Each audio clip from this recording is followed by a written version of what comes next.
Walang alam sa kontrata. Kaya po sila namamaltrato.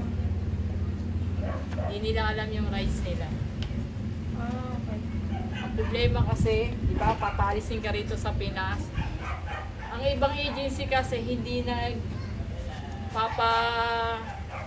training sa labor doon. Kumbaga diretso po. Oh, pag dito sa Pinas, pag nagkaroon ka na ng PIDOS, i-explain lang nila na ganito, ganyan, ito yung gagawain ninyo. Pero hindi yun nasusunod. Actually.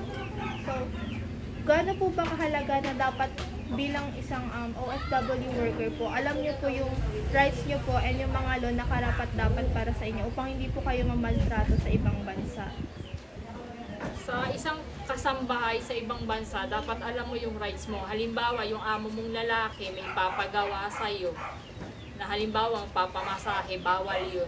Kasi nasa kontrata yun. At saka, bawal mo din tingnan ang mga Muslim ng eye to eye. Laro na yun siya. Tabi ka kay mama. Dali, halika. Dali nga, mayaan yan eh. Sobre. Ali, Kahit doon sa kabila, meron nitong ano na nasasanay na rin sa kanila yung lahat. Napunta siya dito. Subok na Akala ko yung na to eh. subok mo yun. Ah, si Baknoy. Inis nila bukas sa